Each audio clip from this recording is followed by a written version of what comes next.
हम लोग आज दामोदर अष्टक के चौथे श्लोक को देख रहे हैं और पांचवें को भी देखने का प्रयास करेंगे।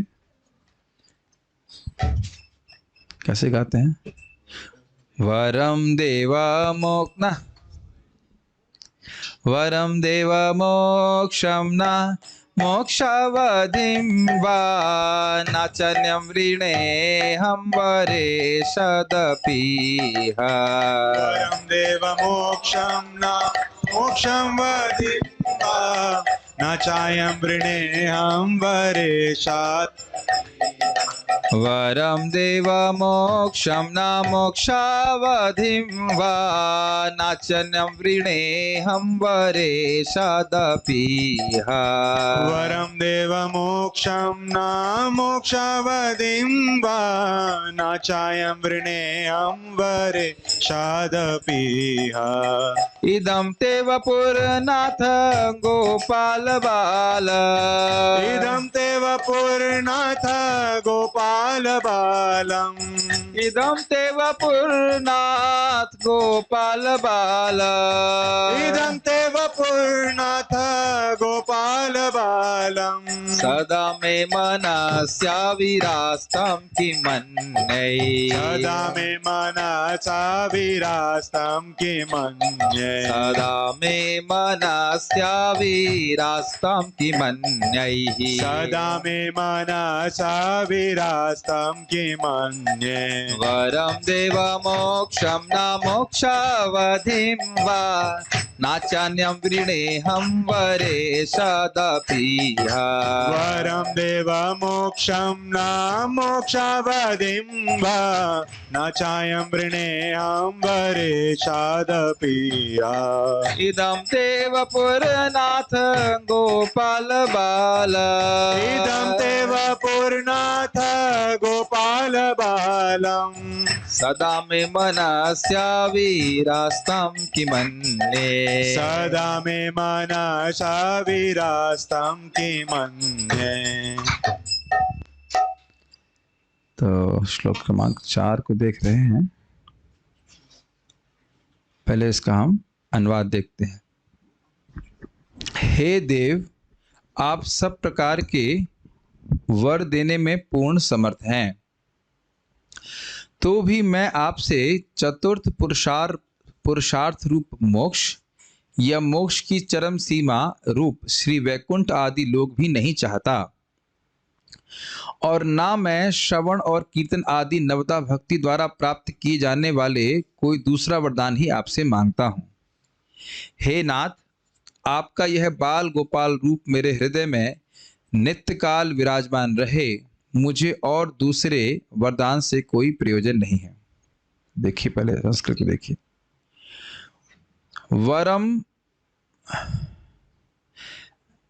देव, पहले बोल रहे हैं देव मतलब भगवान श्री कृष्ण को संबोधित कर रहे हैं। हे देव, कह रहे हैं वरम मोक्षम ना मोक्षावधिं वा। हे देव, मुझे मोक्ष का वरदान नहीं चाहिए और ना ही मोक्ष की अंतिम अवधि, अंतिम परिधि, अंतिम सीमा भी चाहिए।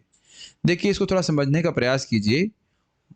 धर्म, अर्थ, काम और मोक्ष, तो जिस मोक्ष को चौथा पुरुषार्थ कहा जाता है, प्रायः उसको सायुज्य मुक्ति से समझा जाता है। भगवान के शरीर से निकलने वाली दिव्य जो ब्रह्म ज्योति है, उसमें कोई जीव लीन हो जाए, उसको सायुज्य मुक्ति कहते हैं। लेकिन केवल इसी प्रकार की मुक्ति नहीं होती है, ये एक मुक्ति है और 4 प्रकार की वैष्णव मुक्ति है। सामिप्य, सायुज्य, सामिप्य, सालोक्य, सार्ष्टि और सारूप्य। सारूप्य मतलब भगवान विष्णु जैसा रूप प्राप्त होना, सार्ष्टि अर्थात भगवान जैसा ऐश्वर्य प्राप्त होना, सामिप्य मतलब भगवान के निकट रहना, और सालोक्य अर्थात भगवान के लोक में रहना। तो ये जो वैष्णव मुक्तियां हैं, यह मोक्ष की अवधि की जाती हैं। ये यानी कि ये जो निर्विशेष ब्रह्म है, इसमें लीन होने से भी आगे की बात है। ये निर्विशेष ब्रह्म जो सुख मिलता है, उससे कहीं अधिक सुख मिलता है वैकुंठ में भगवान के धाम में रहने के। तो कह रहे हैं कि ना तो मुझे निर्विशेष ब्रह्म ज्योति में लीन होना है और ना ही मुझे वैकुंठ में जाना है। मैं इसके लिए आपके लिए इस प्रकार का वरदान की आशा लेकर के आपकी प्रार्थना नहीं कर रहा हूं। न चा अन्यम, और ना ही मैं कोई अन्य वरदान चाहता हूं जो श्रवण कीर्तन की भक्ति के द्वारा प्राप्त हो। हाँ, सबकी बहुएं घूम गई कि प्रायः अन्यम का अर्थ आप समझेंगे कि भाई कोई स्वर्ग आदि की प्राप्त कर रहा हूं, मुझे स्वर्ग। जब पहले ही मोक्ष और वैकुंठ को नहीं मांग रहे हैं तो अन्यम का अर्थ स्वर्ग कैसे हो जाएगा, जरा ये बताइए। समझ रहे बात? तो अन्यम का अर्थ है कि देखिए आगे बताया जाएगा टीका में कि श्रवण कीर्तन से जिस भक्तों को सुख मिलता है इस जगत में, वैकुंठ से भी श्रेष्ठ है। परम अमृतम एकम जीवनम भूषणम में सनातन गोस्वामी पाद कह रहे हैं कि ये तो वैकुंठ के भी सुख से अधिक सुख है हरे कृष्ण मंत्र में। अभी हमको ऐसा अनुभव नहीं, इसलिए हम समझ नहीं पा रहे ऐसे कैसे हो सकता है, लेकिन वैकुंठ से भी अधिक सुख श्रवण कीर्तन के द्वारा मिल रहा। कहते नहीं, वो श्रवण कीर्तन भी नहीं चाहिए मेरे को। अभी अभी आपके खाली भाव सिकोड़ेंगे, मैं समझ रहा हूँ ये क्या बोल रहे हैं, कुछ समझ नहीं आ रहा है, लेकिन अभी क्या बोल रहे हैं वो उनका कहने का आशा समझिए, सब अभी आएगा टीका से क्लियर होगा। तो कह रहे हैं वरेशाद अपि इहा, इहा मतलब यहाँ, इहा मतलब इस वृंदावन में, इहा मतलब वृंदावन में। वरेशाद, वरेशाद मतलब वर देने वालों में सर्वश्रेष्ठ, वर देने वालों के ईश्वर। वरेशाद, वरेशाद मतलब हे वर दाने वालों में श्रेष्ठ, आपसे मैं ना तो मोक्ष का वर मांग रहा हूं, न मोक्ष अवधि यानी वैकुंठ के निवास मांग रहा हूं, और न श्रवण कीर्तन से होने वाले लाभ का इच्छा कर रहा हूं। तो क्या चाहिए? तो कह रहे हैं इदम ते वपुरनाथ, इदम ते, ये जो वृंदावन में आपका ये गोपाल बाल देख रहा हूं रूप, इदम ते वपु, हे नाथ आपका ये जो वपु देख रहा हूं, कैसा वपु है? गोपाल बाल, छोटे बालक के रूप में है। सदा में मनसी, मेरे मन में सदा अविरास्तम आविर्भूत रहे, कि मन्य, यह कि मन्य, इस वृंदावन में भी मुझे और क्या चाहिए? वृंदावन से भी बहुत कुछ इच्छा कर सकते थे, कहते इस वृंदावन में भी मुझे यही चाहिए कि आपका जो बाल गोपाल रूप वृंदावन में प्रकट है वह मेरे हृदय में सदा स्फुरित रहे। कुछ समझ में आ रहा है श्लोक? अब जैसे जैसे हम इसको पढ़ाएंगे बार बार श्लोक दिखा दिखा के आपको समझाएंगे। अन्वय देखिए, देव मतलब हे देव, हे देव श्री कृष्ण, वरेशात समस्त वर प्रदान करने में समर्थ आपसे। वर प्लस ईश, ईश का मतलब क्या होता है? सर्व समर्थ। जो इच्छा जीव की है उस सब इच्छा संपूर्ण करने में भगवान श्री कृष्ण समर्थ हैं, इसलिए उनको वरेश कह रहे हैं। ईश मतलब नियंता होता है कि नहीं? तो वरिश का मतलब क्या हुआ? वर देने में नियंता, मतलब जो चाहे आप इच्छा करिए वो सब भगवान पूर्ण करने में समर्थ है। तो कह रहे हैं, अब वरेश कहने का आशय समझ में आ रहा है, आप हर इच्छा पूर्ण करने में समर्थ हैं, मैं जान रहा हूं, इसलिए मैं आपसे कोई हल्का फुल्का वरदान मांग ही नहीं रहा हूं। आप सुन चुके हैं चतुर्थतामित में, या नहीं भी सुने तो बता रहा हूं कि अगर भुक्ति मुक्ति देख करके कृष्ण छूट जाए तो भक्ति नहीं देते। भक्त कोई भजन कर रहा है, मुक्ति मांग कर संतुष्ट हो जाए, या भुक्ति प्राप्त, सॉरी भुक्ति यानी भोग स्वर्ग आदि प्राप्त करके सुखी हो जाए और मोक्ष प्राप्त करके सुखी हो जाए, तो कृष्ण उसमें लिखा मुक्ति जेब में रख लेते हैं, लुका लेते हैं, छुपा लेते हैं। क्या नहीं तो इसी में मान गया। जैसे इस जगत में बच्चा रो रहा होता है माँ का ध्यान आकर्षित करने के लिए, लेकिन माँ कभी कभी झुंझुना देती है, या आज के परिप्रेक्ष्य में कहें कि स्मार्टफोन दे देती है। तो स्मार्टफोन के कार्टून से अगर बच्चा संतुष्ट हो गया तो माँ भी नहीं आती सामने, उसके पास नहीं आती। ठीक है, अभी तो ये कार्टून में व्यस्त है। अब तो समझ में आ रहा होगा, भोग और मोक्ष प्राप्त करके अगर भक्त सुखी हो जाए, सुखी नहीं कहना चाहिए, संतुष्ट हो जाए, कोई साधक संतुष्ट हो जाए, तो भगवान मुक्ति नहीं, भक्ति थोड़ा रोक के रखते हैं। इसीलिए भुक्ति और मुक्ति की इच्छा को त्याग करके भक्ति करनी चाहिए। अगर वो स्प्रिया रहेगी तो भक्ति का सुख प्राप्त नहीं होगा। इसे हम लोग रूप गोस्वामी जी की शिक्षा में सुन चुके हैं इस बात। यहाँ पे कह रहे हैं कि आप सारे वर देने में समर्थ हो, लेकिन मैं आपसे मोक्ष रूपी चतुर्थ पुरुषार्थ को नहीं मांग रहा। कौन सा मोक्ष है ये बताइए? सायुज्य मुक्ति, ब्रह्म में मिल जाने की मुक्ति नहीं चाहता। उसमें क्या होता है? इस जगत के सारे दुखों की निवृत्ति है, लेकिन भगवान की सेवा का सुख नहीं है। फिर कह रहे हैं अच्छा तो वैकुंठ की मुक्ति ले लो भाई। तो वैकुंठ की मुक्ति हो गई मोक्ष अवधिम वा मतलब अथवा, और मोक्ष प्लस अवधिम। अवधिम का मतलब होता है लिमिट। सायुज्य मुक्ति से शुरू कीजिए, फिर उसके बाद हाईएस्ट लिमिट है मोक्ष की वैकुंठ में। अथवा परम सीमा रूप घनीभूत सुख से पूर्ण वैकुंठ लोक अपि, अर्थात भी उसको भी नहीं मांग रहा हूं। पहला क्या है? सायुज मुक्ति। उसके बाद उससे भी श्रेष्ठ क्या हो गया? वैकुंठ यानी वैष्णव मुक्ति। वो भी बहुत आनंद मिलता है वहां पे, लेकिन वहां पे वो भी नहीं चाहिए। देखिए वो भी नहीं चाहिए मतलब जो मांग रहे हैं वो उससे अधिक सुखकर है। कृष्ण का बाल गोपाल रूप हृदय में स्फुरित हो तो वैकुंठ के सुख से भी अधिक श्रेष्ठ सुखकर है। और ये आश्चर्य आप करेंगे बृहत भागवतामृत में, जब गोप कुमार, क्योंकि उनका भाव जो है वो सख भाव है, वो वैकुंठ में जाकर भी दुखी रहते हैं। वहां के पार्षद कहते हैं भाई यहाँ तो कोई दुखी नहीं रहता है, तुम वैकुंठ में आकर के भी दुखी रह रहे हो। एक असंभव बात है, क्योंकि उनका भगवान कृष्ण से एक विशेष संबंध है। तो यहाँ आप देख रहे हैं कि सत्यव्रत मुनि वात्सल्य भाव के भक्त हैं, तो वह भगवान विष्णु से, विष्णु के रूप में भगवान की पूजा करके संतुष्ट नहीं होंगे। ठीक है। अन्य और श्रवण आदि भक्ति, उसके द्वारा जो प्राप्त वरदान है वह भी मुझे नहीं चाहिए। अहम वरम इह न वृणे, वरदान के रूप में इस वृंदावन में प्रार्थना नहीं करता हूं। मतलब इस वृंदावन में ही दर्शन कर रहे हैं भगवान का, तो कह रहे हैं ये सब नहीं चाहिए। ना मोक्ष चाहिए, ना वैकुंठ आदि की मुक्ति चाहिए, और ना ही श्रवण कीर्तन आदि करने के द्वारा कुछ और लाभ मिलता हो तो वो चाहिए। वो लाभ ये है, वैसे तो आगे आएगा, वो लाभ यह है कि व्यक्ति को इस जगत में वैकुंठ की अनुभूति होने लगती है, सुख मिलने लगता, तो कहते हैं वह भी नहीं चाहिए। ये नहीं कहने की प्रेम भक्ति नहीं चाहिए, तो फिर क्या चाहिए? कह रहे हैं हे नाथ, अर्थात हे स्वामी। नाथ का मतलब स्वामी। इस वृंदावन में, अब ये इस वृंदावन में क्यों बोल रहे हैं? अगर आप संस्कृत देखें तो देखिए इहा शब्द दिख रहा है आपको, वरेशाद अपि इह। तो इहा पहली लाइन के भाग में, मतलब पहले भाग में भी लगेगा श्लोक के, और उसके बाद इधर भी लगेगा अगले वाले भाग में। इहा इदम ते वपुरनाथ, इहा मतलब इस वृंदावन में बस मैं यही चाहता हूं हे नाथ कि आपका ये जो गोपाल बाल वपु है ये मेरे हृदय में रसता स्फुरित रहे, ये मैं चाहता हूं। ठीक है। मुझे पता है कि कठिन हो रहा है, पहली बार सुनने में तो कुछ कठिन लगेगा कि इतने ध्यान से सुना कहाँ। दीपदान किया, नेक्स्ट दीपदान कितनी बार करना? 4 2 3 1 4 2 3 ऐसे करके आगे बढ़ गए। अर्थ पे विचार कभी नहीं किए। इतना कठिन नहीं होगा, थोड़ा पढ़ेंगे दोबारा तो आ जाएगा। 2-3 लोगों ने फीडबैक दिया कि प्रभु जी 10th चैप्टर पढ़ाया था तो आसान लग रहा था महाराज से क्लास समझने में, है कि नहीं? बल्कि कहेंगे बहुत ज़्यादा आसान लग रहा था। हाँ तो सही तो बोला है, तो बोला है कि नहीं? तो वहाँ मेहनत किए थे तो थोड़ा फायदा हो गया। और जो जो अध्याय पढ़ाए जा रहे हैं उसको गंभीरता से पढ़े हैं, तो जब कभी उसका आपको पढ़ाया जाएगा तो कोई याद आ जाएगा हमने पढ़ा था। ठीक है। वर्णित गोपाल बाल रूप, इदम गोपाल बालम, इस वृंदावन में वर्णित जो गोपाल बाल रूप है, गोपाल बाल स्वरूप है, ते मतलब आपकी, वपु सदा में मनुष्य, यह श्री मूर्ति, यह सुंदर शरीर विग्रह सदैव मेरे हृदय में आविरास्ताम प्रकटित रहे। इसकी व्याख्या ये होगी, अन्य किम, मोक्ष आदि अन्य वरदानों का क्या प्रयोजन?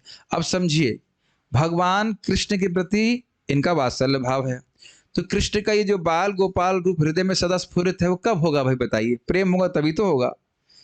बिना प्रेम के हृदय में स्फुरित हो रहा है क्या? प्रेमांजन चूरित भक्ति विलोचनेन संतः सदैव हृदयेषु विलोकयन्ति।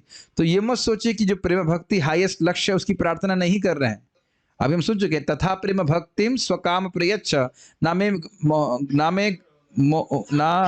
ना मोक्षे ग्रहों में स्थित दामोदर। तो स्पष्ट समझ में आ रहा है, ऐसा नहीं कि कुछ नहीं मांग रहे। क्या मांग रहे हैं? गोपाल बाल स्वरूप मेरे हृदय में सदा आविर्भूत रहे। तो मतलब प्रकट रहे। तो कब प्रकट रहेगा? जब प्रेम होगा। तो कहने की शैली है, बिना प्रेम के भगवान इस प्रकार से प्रकट नहीं होंगे। तो आप कहेंगे नहीं, अंतर्यामी रूप में तो योगियों के हृदय में प्रकट रहते हैं, हाँ, लेकिन उस प्रकार से अपने सौंदर्य और लावण्य को प्रस्तुत नहीं करते हैं। उसको भी हम टीका में देखेंगे। तो सब चीजें आप थोड़ा समझने का प्रयास कीजिए। श्लोक समझ में आ रहा है? हे भगवान, आप वर देने वालों में समर्थ हो, सर्वसमर्थ हो, लेकिन मैं आपसे क्या नहीं मांग रहा हूं? मोक्ष नहीं मांग रहा हूं। कौन सा मोक्ष? सायुज्य मोक्ष।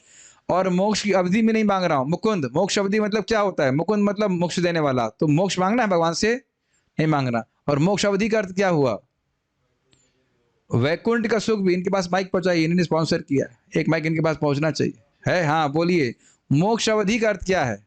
जैसे वैकुंठ में जाकर के भी वो एक लिमिटेड। हाँ, वैकुंठ में जाकर लिमिटेड नहीं, Vaikuntha is the limit of liberation. वहां वैकुंठ भी नहीं चाहिए। और अन्यम का मतलब क्या हुआ?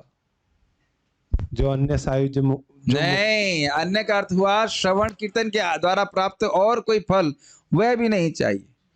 न वृणे हम, मैं नहीं चाह रहा हूं, नहीं उतना परेशान नहीं करेंगे, ठीक।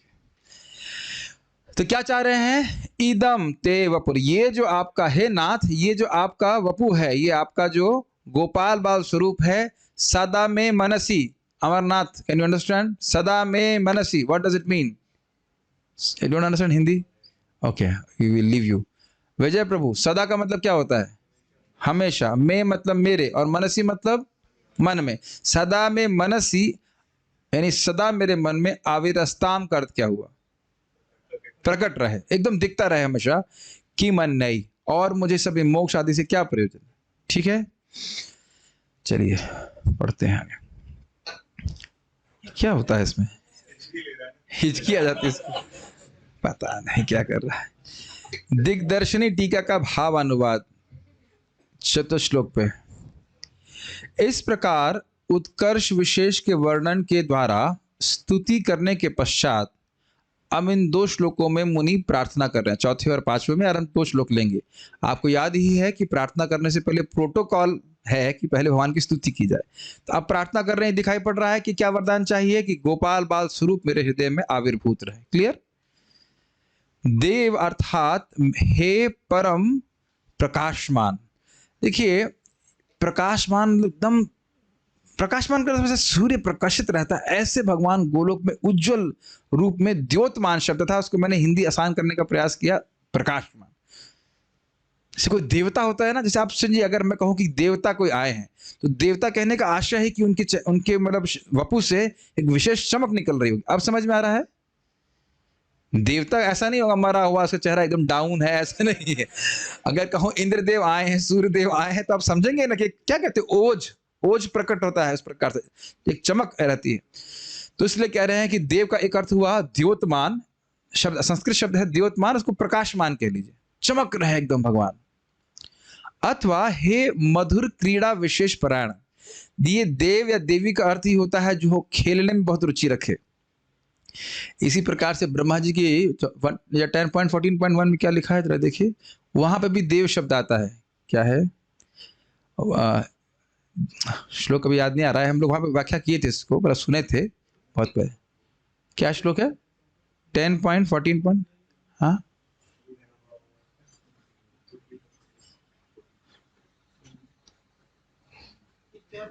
हाँ, नेक्स्ट है अस्यापि देव वपुषः, देव वपुषः। तो वहां पे भी देव शब्द आया। 10.14.2 में देव की व्याख्या यही है, क्रीड़ा परायण, जो हमेशा लीला में रहते हैं, उन्हें कोई काम नहीं करना है, उन्हें कोई जॉब पे नहीं जाना है, वह हमेशा क्रीड़ा करते रहते, खेलते रहते हैं, तो इसलिए भी उनको देव कह रहा है। देव के 2 अर्थ आए समझ में, एक प्रकाशमान और दूसरा क्रीड़ा परायण। क्रीड़ा मतलब खेलते ही रहते हैं, कृष्ण लीला करते रहते हैं, उन्हें कोई काम नहीं है, मतलब बाध्यता नहीं है कुछ करने के लिए, ये कहने का। वरेशा की व्याख्या कर रहे हैं, आप सभी प्रकार के वर देने में समर्थ हैं। वर प्लस ईश, ईश मतलब सर्वसमर्थ, वरीश मतलब वर देने में समर्थ। तथापि मैं आपसे चतुर्थ पुरुषार्थ रूप मोक्ष, धर्म, अर्थ, काम और मोक्ष, तो ये सब 4 पुरुषार्थ कहे जाते हैं, इसमें लास्ट है मोक्ष अर्थात सायुज्य मुक्ति, अथवा मोक्ष की पराकाष्ठा रूप, पराकाष्ठा मतलब लिमिट, हाईएस्ट लिमिट, पराकाष्ठा रूप घन सुख विशेष स्वरूप वाला श्री वैकुंठ लोक। बहुत मुश्किल कठिन बहुत हिंदी हो गई। मतलब वैकुंठ लोक की मोक्ष अवधि का मतलब हो गया जितना सुख सायुज्य मुक्ति मिलता है उससे कहीं अधिक सुख मिलता है वैकुंठ में। तो कह रहे वो मोक्ष की हाईएस्ट लिमिट है, वह भी नहीं चाहिए। मोक्ष अवधि समझ में आ रहा है? घन सुख विशेष मतलब कंडेंस्ड सुख, बहुत स्पेशल कंडेंस्ड सुख, भौतिक सुख नहीं है, है आध्यात्मिक सुख, और वह भी एकदम कंडेंस्ड। घन मतलब होता है एकदम कंडेंस्ड। अब कैसे कंडेंस समझाएं? जैसे दूध और रबड़ी, घना दूध लिक्विड है और रबड़ी एकदम कंडेंस्ड दूध कह लीजिए, तो इस प्रकार से एकदम घना, गाढ़ा कह लीजिए। तो गाढ़ा सुख और विशेष सुख वाले स्वरूप वाले वैकुंठ की प्राप्ति भी नहीं करना चाहता। अथवा श्रवण आदि भक्ति प्रकार रूप वर नहीं मांगता हूं। मतलब ये अन्य शब्द था, अन्य का मतलब है, नहीं समझ में आया, संस्कृत दिखाई। मोक्ष नहीं चाहिए, मोक्ष अवधिम वर नहीं चाहिए, प्लस ना च अन्यम। अन्यम का अर्थ है श्रवण कीर्तन के द्वारा और कोई अगर वन मिलता हो तो वह भी नहीं चाहिए। आप समझ में आ रहा है? बार बार मैं संस्कृत दिखाऊंगा, आप रेडी रखिएगा, तब समझ में आएगा। अथवा, अब अन्यों के द्वारा बोल रहे हैं, अन्य की व्याख्या कर रहे हैं। अथवा अन्यों के द्वारा जो कुछ वर्णीय हो वह भी नहीं मांगता हूं। यहां जो अन्यम शब्द आ रहा है पहली लाइन में, दूसरी लाइन में, तो कह रहे अन्यों के द्वारा और कुछ इच्छित हो, भौतिक इच्छा, तो वह भी नहीं चाहता। देखिए, 3 तो यहां पे ग्रेडेशन में कर दिया। मोक्ष नहीं चाहिए, मोक्ष से श्रेष्ठ है वैकुंठ का सुख, वह भी नहीं चाहिए, और वैकुंठ से भी श्रेष्ठ सुख है श्रवण आदि कीर्तन का, वह भी नहीं चाहिए। अथवा का मतलब आप अलग तरह से लेना पड़ेगा। अथवा मतलब अन्य, मान लो कोई स्वर्ग आदि चाहते तो वह भी नहीं चाहिए। स्वर्ग आदि के सुख को इसमें मत दीजिएगा। स्वर्ग का एक श्लेष अर्थ लेते हैं, अलग अर्थ ले रहे हैं कि अन्य को और इच्छा हो, भाई तुम्हें राज्य चाहिए, कुछ भी नहीं चाहिए, इस तरह से। अथवा अन्य की व्याख्या चल रही है, वरदान के रूप में मैं यह अर्थात इस वृंदावन में अन्य जो कुछ भी वर्णीय हो वह मैं नहीं मांगता। अब जरा समझिए इसको, देखिए अन्य जब दिख रहा है आपको, न चा प्लस अन्यम, उसके बाद वृणय अहम तो मतलब मैं नहीं चाहता, और वरेशा तो मतलब वर देने में ईश, वर देने में समर्थ। अपि इह मतलब वृंदावन, वृंदावन में भी मैं और कोई वरदान नहीं चाहता। न च इह अन्यम, इस वृंदावन में भी और भी कोई रस हो, और भी कोई आपसे संबंध हो, वो नहीं चाहता हूं। केवल यही चाहता हूं कि इस वृंदावन में आपका जो बाल स्वरूप है ये मेरे हृदय में स्फुरित रहे। ये थोड़ा समझने में कठिन आ रहा होगा। यह दिखाई पड़ रहा है किसी को? लास्ट कौन से लास्ट में? 4 नंबर के लास्ट में लिखा हुआ है, सेकेंड लाइन के लास्ट में। बहुत लोगों को नहीं दिख रहा होगा, दिख पा रहा है? वरेशाद अपि प्लस इह, अपि में देखिए ई छोटा होता है तो दोनों, और उसके बाद इहा में भी ई छोटा है, दोनों जुड़ करके बड़ी ई हो गए। अब दिख रहा है कुछ? वरेशाद अपि इह, हाँ सही कह रहे हैं वो, आगे की बात है। इहा दिख रहा है आपको? अपि प्लस इह इज इक्वल्स टू अपीह। प्रभु जी इतना तो कभी देखा नहीं, इतना देखेंगे तो दामोदर अष्टक हम गाएंगे कैसे हो, है कि नहीं? इसीलिए प्रसाद की व्यवस्था की गई है, ताकि जो भी मतलब इंटेलिजेंस लग जाए, थक जाए, भूख लगने लगे, तो उसके बाद फिर प्रसाद पा लें। आप थोड़ी सी मेहनत करना चाहिए।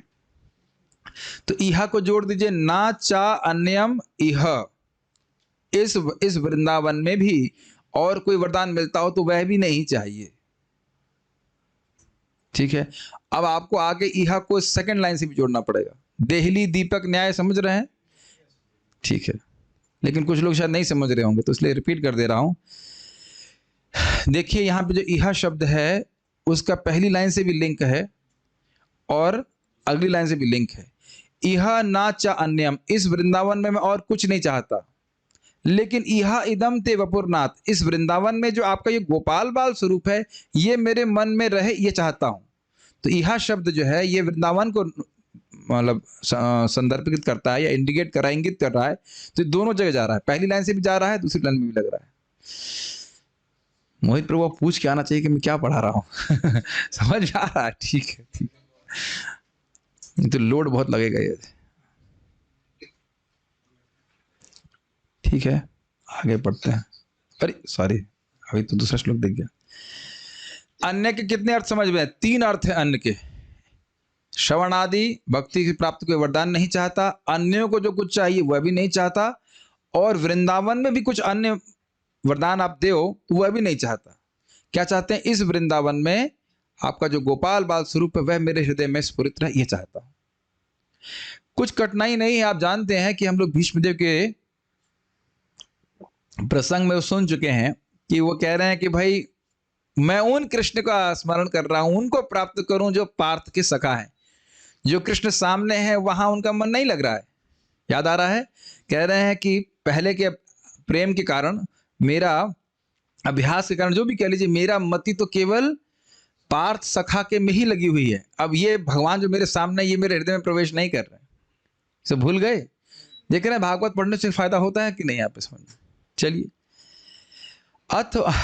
अथवा वृंदावन के रूप में मैं अर्थात इस वृंदावन में अन्य जो कुछ भी वर्णीय हो वह मैं नहीं मांगता। तो समझ में आ गया ये, ठीक है। यह पद का संबंध इस श्लोक के दूसरे भाग से भी है, अर्थात इस वृंदावन का यह जो बाल गोपाल रूप है वह मेरे हृदय में स्फुरित रहे, बस यही मैं चाहता हूँ। स्पेलिंग मिस्टेक, यही मैं होना चाहिए, यही मैं चाहता हूँ। ये समझ में आ रहा है आप लोगों को? इहा को जोड़ दीजिए, इहा यानी इस वृंदावन में, इदम ते वपुरनाथ, हे नाथ आपका ये जो गोपाल बाल स्वरूप है, सदा में मनसी अविदस्ताम, ये मेरे मन में हमेशा आविर्भूत रहे। भक्तों को भी दिक्कत हो रही है क्या? ये जो बीच में हिचकी ले रहा है मेरा लैपटॉप है, जो भी है, आप लोगों को भी सुनाई पड़ रहा है, केवल मुझे ही सुनाई पड़ रहा है? पता है, आई डोंट नो। खैर नहीं सुनाई पड़ रहा है तो ये हमारे ही कुछ लैपटॉप में कुछ दिक्कत है, टिक टिक किच किच कर रहा है। एनीवेज, ठीक है, आगे बढ़ते हैं। अब ध्यान से सुनिए इसको। यहां मोक्ष, मोक्षावधि अर्थात वैकुंठ और श्रवणादि रूप वरों की क्रमशः श्रेष्ठता सूचित की गई, यानी ये एक से अधिक श्रेष्ठ हैं। मोक्ष की अपेक्षा अर्थात सायुज्य मुक्ति की अपेक्षा वैकुंठ लोक की श्रेष्ठता श्री भागवतामृत के उत्तर खंड में स्पष्ट ही है, क्योंकि वैकुंठ में वहां पे बताते हैं कि जो गोप कुमार हैं वो देखते हैं शिवलोक से इधर सायुज्य जो ब्रह्म ज्योति उसको देख के घबरा जाते हैं, लेकिन वैकुंठ में जाते हैं तो वो जो सुख उनको मिलता है वो तो ब्रह्म सायुज्य में भी नहीं है। यह है प्लस की तो स्पष्ट बात है, बहुत जगह इसको बोला गया है कि तो नरक के समान है भक्तों के लिए, क्योंकि भगवान की कोई सेवा नहीं है। तो मोक्ष से तो सर्वश्रेष्ठ, मोक्ष से तो कहीं श्रेष्ठ है वैकुंठ की मुक्ति, तो उसमें तो कुछ संदेह है नहीं। इसमें श्लोक यहाँ पे रखे नहीं गए, लेकिन ये भागवतामृत में आप पढ़ सकते हैं। दूसरे भाग में आप देखेंगे ही किस प्रकार से वह पृथ्वी में जैसे इंद्रलोक में जाते हैं, फिर और उच्चतर लोक को बजाते हैं, फिर वह ब्रह्मलोक में चले जाते हैं, ब्रह्मलोक से आगे फिर वो माया जी के देवी का अंतिम जो स्टेशन है वहां जाते हैं, उसके बाद फिर शिवलोक में जाते हैं, फिर शिवलोक से ब्रह्म ज्योति को देखते हैं, उसे मिलते नहीं है, फिर वहां से वैकुंठ जाते हैं। तो भाई श्रेष्ठता सूचित हो रही है ना। अब पढ़े नहीं इसलिए मैं ज्यादा रेफर नहीं कर रहा हूँ, ठीक है, लेकिन यहाँ से ग्रेजुअल एलिवेशन ऐसे है। वैकुंठ लोक से भी श्रवण आदि भक्ति प्रकार की श्रेष्ठता निम्न भागवती वचन के अनुसार सिद्ध होती है, क्योंकि श्रवणादि भक्ति की सिद्धि के द्वारा नरक आदि में भी यत्र तत्र सर्वत्र वैकुंठ वास की सिद्धि होती है। अब इसका अर्थ क्या कह रहे हैं कि जो श्रवण कीर्तन भक्त करते हैं, प्रेमी भक्त, तो उनको वैकुंठ से भी श्रेष्ठ सुख मिलता है। जैसे यहाँ पे अभी हम सुन चुके हैं, प्रबोधानंद सरस्वती कहते हैं कैवल्यम नरकायते विश्वम पूर्ण सुखायते, विश्वम पूर्ण सुखायते, विश्व में पूर्ण सुख है। हम कह रहे हैं यहाँ पूरी प्रीचिंग स्कॉन में हम लोग कर रहे हैं, जगत दुख का घर है, भगवान भी गीता में बोल रहे हैं दुखालयम अशाश्वतम, कोई संदेह तो है नहीं इसमें, लेकिन वो बोलते हैं विश्वम पूर्ण सुखायते, विश्व में पूर्ण सुख है। अब ऐसे कैसे? क्योंकि वे भगवान की श्रवण कीर्तन करके सुखी हैं। अच्छा, यही बात ध्रुव महाराज कहते हैं कि भगवान आपकी जो ब्रह्मज्योति है उसमें भी वह सुख नहीं है, आपकी महिमा में वो सुख नहीं है जो आपके भक्तों के संग बैठकर कथा सुनने में है। आप जानते ही रूप गोस्वामी जी बात कह रहे हैं ना कि एक कृष्ण का नाम बोल रहा हूं तो मेरी इच्छा है कि करोड़ों करोड़ों मुख हो, अरबों अरबों कान हो इत्यादि, तो खूब सुख मिलता है श्रवण कीर्तन का। तो जहां श्रवण कीर्तन भक्त लोग कर रहे हैं, अभी तो हम लोग शुद्ध नहीं इसलिए तो अनुभव नहीं करते, लेकिन भगवान का श्रवण कीर्तन का इतना सुख है कि व्यक्ति वैकुंठ भी नहीं जाना चाहता, क्योंकि जिस स्थान में है इस जगत में वो वैकुंठ है। कुछ समझ में आया क्या बोल रहे हैं आप? श्रवण कीर्तन करके उसको इतना सुख मिल रहा है कि जिस स्थान में है वो वही वैकुंठ हो जाता है। आप नहीं सुन रहे नारद जी के बारे में? रम्याति आतुरम जगत अहो देवर्षि धन्यः, अब यही तो श्लोक था ना, अहो देवर्षि धन्योयम यद शारंग यद वीणा शारंग धनवना, ऐसे करके श्लोक था। हम लोग छठे अध्याय के आखिरी में सुने थे या सातवें में सुने थे? छठे के आखिरी में सुने थे। बड़ा सुंदर था कि देवर्षि कितने धन्य है, तीनों जगत में जा रहे हैं, अपनी वीणा को बजा रहे हैं और उससे जो दुखी जनता है उसको सुखी कर रहे हैं। तो जो शुद्ध भक्त है नारद जी जैसे, वो कहीं किसी स्थान पे रहे, वो वैकुंठ में ही रहते हैं, वैकुंठ के सुख का अनुभव करते हैं, क्योंकि उससे अधिक श्रेष्ठ सुख का अनुभव करते हैं, क्योंकि श्रवण कीर्तन कर रहे हैं। तो कहते हैं वह भी नहीं चाहिए। इसको मेरे पीछे बोलिए। ये 4 कुमारों की उक्ति है भगवान विष्णु के प्रति। कामं भवः स्ववृजिनैर्निरयेषु नः स्यात्। कामं भव स्वविजिनैर्निरयेषु नास्ता। कामं भवः स्ववृजिनैर्निरयेषु नः स्यात्। कामं भव सुवृजनैर्निरयेषु नास्ता। चेतो लिविद्यदि नुते पदयो रमेत। चेतो लिवद्यदि नुते पदयो रमेत। वाचश्च नस्तुलसीवद् यदि तेऽङ्घ्रिशोभा। वाचश्च नस्तुलसीवत् यदि नेत्रिङ्क्षोभा। वाचश्च नस्तुलसीवद् यदि तेऽङ्घ्रिशोभा। वाचस्नतस्तुलसी यदि तेऽङ्घ्रिशोभा। वाचश्च नस्तुलसीवद् यदि तेऽङ्घ्रिशोभा। वाचश्च नस्तुलसीवत् यदि तेऽङ्घ्रिशोभा। पूर्येत ते गुणगणैर्यदि कर्णरन्ध्रः। पूर्येत ते गुणगणैर्यदि कर्णरन्ध्रः। श्लोक सुनने में कितना सुंदर है। आप देखिए, आप लोगों के मन में क्या लोभ नहीं आ रहा, इसका अर्थ क्या होगा? ये सुनने में कितना सुंदर है। एकदम से इच्छा हो रही है कि इसकी टीका लेके पढ़ाना शुरू कर दीजिए, लेकिन इतना समय हमारे पास नहीं है। एक बार फिर से गाएंगे। कामं भवः स्ववृजिनैर्निरयेषु नः स्यात्। कामं भव सुवृजनैर्निरयेषु नास्ता। चेतो लिवद् यदि नुते पदयो रमेत। चेतो लिवद्यदि नुते पदयो रमेत। वाचश्च नस्तुलसीवद् यदि तेऽङ्घ्रिशोभा। वाचश्च नस्तुलसीवत् यदि तेऽङ्घ्रिशोभा। पूर्येत ते गुणगणैर्यदि कर्णरन्ध्रः। पूर्येत ते गुणगणैर्यदि कर्णरन्ध्रः। कामं भवः स्वव्रजिनैर्निरयेषु नः स्यात्। कामं भव सुवृजनैर्निरयेषु नास्ता। चेतो लिविद् यदि नुते पदयो रमेत। चेतो लिवद्यदि नुते पदयो रमेत। वाचश्च नस्तुलसीवद् यदि तेऽङ्घ्रिशोभा। वाचश्च नस्तुलसीवद् यदि तेऽङ्घ्रिशोभा। पूर्येत ते गुणगणैर्यदि कर्णरन्ध्रः। पूर्येत ते गुणगणैर्यदि कर्णरन्ध्रः। सुंदर लगता है, गाते ही जाए। श्रीमद् भागवत 3रा स्कंद 15वां अध्याय 49 बोलते हैं 49। माइक्स को ऑफ करते बीच में घिस घिस घिस की आवाज आएगी। ठीक है, ऑफ है, ठीक है। हे प्रभु, हम आपसे प्रार्थना करते हैं कि जब तक हमारे हृदय तथा मन आपके चरण कमलों की सेवा में लगे रहें, हमारे शब्द आपके कार्यों के कथन से सुंदर बनते रहें, जिस तरह आपके चरण कमलों पर लगाए गए तुलसी दल सुंदर लगने लगते हैं।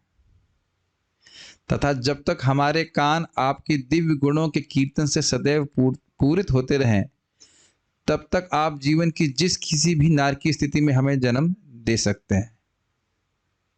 समझ में आया कुछ? कि भगवान के श्रवण कीर्तन में लगा हुआ भक्त भले ही बाह्य रूप से नारकीय अवस्था में है, फिर भी वह सुख का अनुभव कर सकता है। अगर अभी भी नहीं समझ में आ रहा है, एक छोटे से मैं घटना बताऊंगा। श्रीपाद जयदेव गोस्वामी जी को कुछ चोरों ने हाथ और पैर काट के कुएं में फेंक दिया था। क्या ये नारकीय स्थिति नहीं है? कितना कष्ट होगा। लेकिन वहां पे भी जयदेव गोस्वामी खुश थे। कहते हैं अब मैं यहाँ पे लगातार भगवान का श्रवण कीर्तन कर सकता हूँ। खाने को भी कौन दे रहा होगा पता नहीं, कैसे वो बाहर आए वो तो मैं भूल गया, लेकिन ये बात बहुत स्ट्राइकिंग है।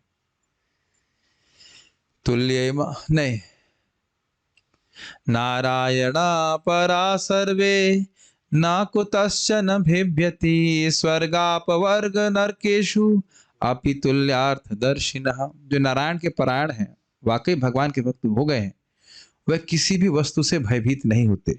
स्वर्ग स्वर्ग मिल जाए, अपवर्ग यानी मोक्ष मिल जाए, या नरक हो, अपितुल्यार्थ दर्शना, उन सभी को एक ही प्रकार से देखते हैं कि अर्थात एक प्रकार से देखते हैं कि मतलब बस हमें भगवान की भक्ति करने को मिले। भक्ति कर रहे हैं तो भक्ति के द्वारा जो सुख उनको जो प्राप्त हो ही जाता है, तो बाहर क्या सिचुएशन उनको कोई प्रभाव नहीं पड़ता है।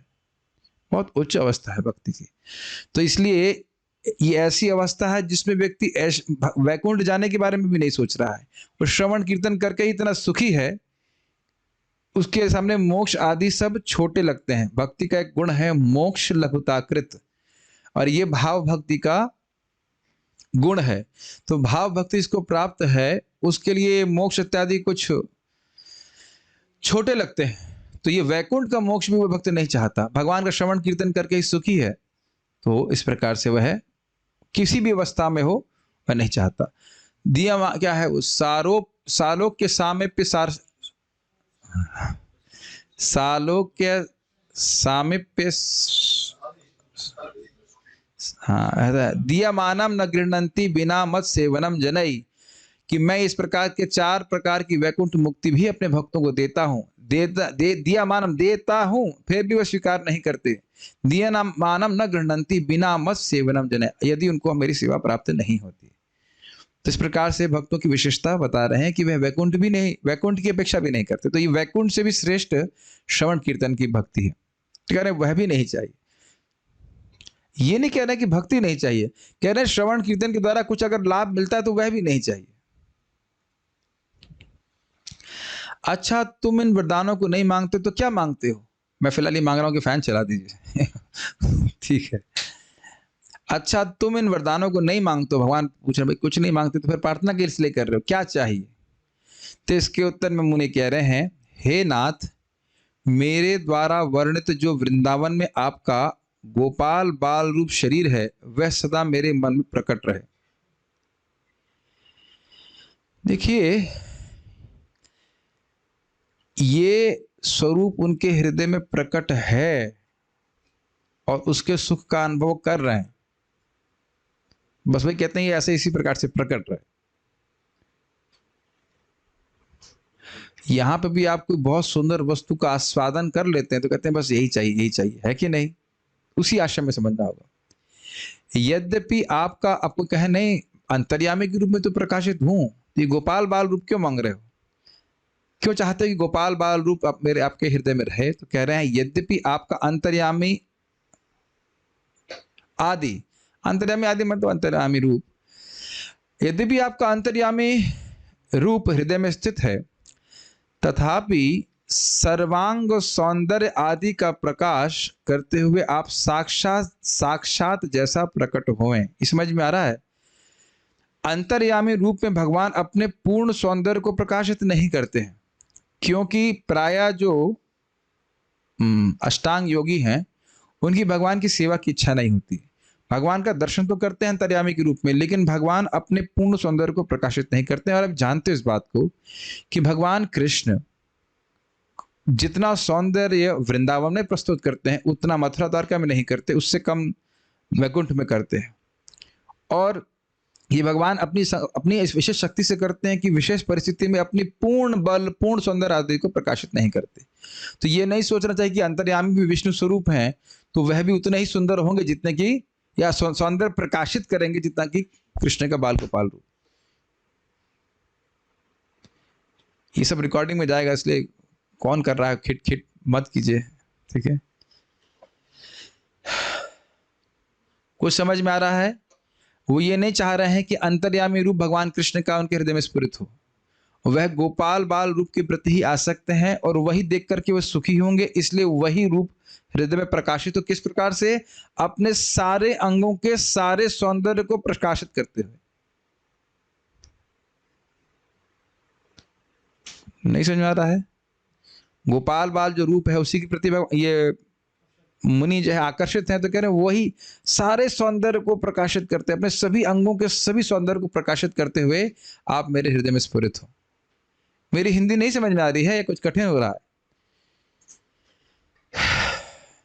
हाँ भी नहीं, कुछ ना भी नहीं है। ठीक, कौन से रूप की प्रार्थना कर रहे हैं? चतुर्भुज रूप की प्रार्थना नहीं कर रहे हैं ना? ठीक। प्रश्न, मोक्ष आदि भी परम उपादेय है। मोक्ष आदि बहुत अच्छी बात है, क्या दिक्कत है? मोक्ष आदि मतलब मोक्ष वगैरह प्राप्त करने में क्या दिक्कत है? उन्हें भी ग्रहण करो, मान लो भगवान कहें। तो उत्तर में कहते हैं अन्य अर्थात मोक्ष आदि से मेरा प्रयोजन नहीं है। किमन्यई, यहां देख रहे हैं, इदम ते वपुरनाथ गोपाल बालम सदा में मनस्या विरास्तम। किमन्यई, अन्य शब्द दिख रहा है आपको लास्ट में 4 नंबर के पहले। ठीक, किमन्यई, अन्य अर्थात मोक्ष आदि से मेरा प्रयोजन नहीं है, क्योंकि आपका वपु, ध्यान दीजिए कि क्यों प्रयोजन नहीं है। क्योंकि आपका वपु, ये गोपाल बाल स्वरूप सर्व आनंद प्रद है। आप ऐसा मत सोचो भक्त ऐसे ही फ्री में सब मना कर रहे हैं, मोक्ष नहीं चाहिए, वैकुंठ नहीं चाहिए, ये नहीं चाहिए, वो नहीं चाहिए, तो क्या ये रूप क्यों मांग रहे हैं हृदय में? ये जो रूप जितना आनंद प्रदान करने वाला है, वो उतना आनंद और कोई नहीं प्रदान करने वाला। अच्छा, ऐसे नहीं समझ में आ रहा, आप प्रसाद देने बैठे हैं और कोई विशेष वस्तु है जो आपको बहुत अच्छी लगती है, तो आप कहते हैं ये चाहिए और वो नहीं चाहिए, तो आपको त्यागी बोलेंगे? बोलो, त्यागी बोला जाएगा आपको? करना मत प्रभु, आप त्यागी बोलते हैं। मान लो खिचड़ी बहुत, मैं बहुत ही लौकिक एग्जाम्पल दे रहा हूं, लेकिन आप लोग को समझ आए। अगर आपको कोई बहुत अच्छी वस्तु चाहिए, तो जो उससे कम अच्छी वस्तु, उसको आप त्यागेंगे ना, फिर भी आपको त्यागी तो नहीं कहा जाएगा।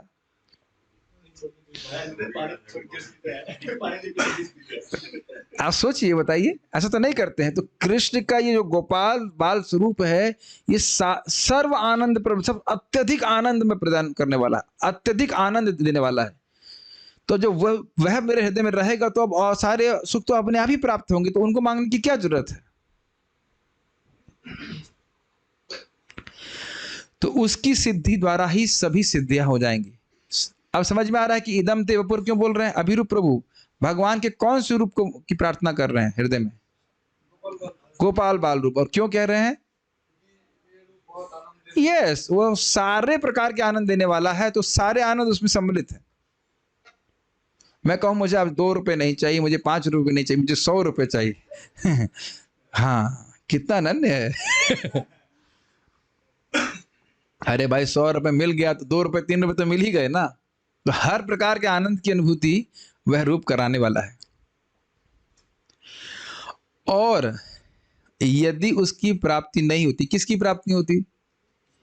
भगवान के सुंदर बाल गोपाल रूप की स्फूर्ति हृदय में नहीं होती है, तो अपने अभिष्ट की असिद्धि होने के कारण, जो अभिष्ट मतलब जो इच्छित वरदान चाहिए वो मिलना नहीं, विशेषतः तुच्छ लाभ के द्वारा शोक विशेष की उत्पत्ति होने के कारण अन्य लाभों से मेरा क्या प्रयोजन? मतलब जो रूप मैं चाह रहा हूं कि भाई, जो वरदान मैं चाह रहा हूं कि कृष्ण का बाल गोपाल रूप मेरे हृदय में स्फुरित हो, वो मिला नहीं, तो अब बाकी जब वो नहीं मिला, तो फिर तुच्छ लाभों से क्या प्रयोजन? उसे तो इसमें तो एक विशेष प्रकार का शोक ही उत्पन्न होगा ना मेरा। मैं दुखी ही रह जाऊंगा कि मुझे गोपाल बाल के स्वरूप की स्फूर्ति मेरे हृदय में नहीं हुई, तो ये बाकी आप दे देंगे तो उसे मिलेगा क्या? मुझे सुख तो होगा नहीं। इस जगत में भी जब लोग थोड़े प्रेम, कोट एंड कोट प्रेम में पड़ जाते हैं किसी व्यक्ति को, तो तुम नहीं मिलोगी या मिलोगे तो मैं क्या करूंगा जगत का? आप देखिए, भागवत में भी आता है ना, चित्रकेतु महाराज के पास 1 करोड़ रानियां थी और पूरे विश्व का राज्य था, लेकिन बच्चा नहीं था। तो कहते मेरी स्थिति ऐसी है जैसे कोई भूखे व्यक्ति को माला पहना रहा है, खाना नहीं दे रहा है। समझ में आ रहा है? एक वस्तु नहीं मिल रही, जगत ऐसा ही है, एक वस्तु नहीं मिल रही, बाकी सब कुछ मिल रहा है।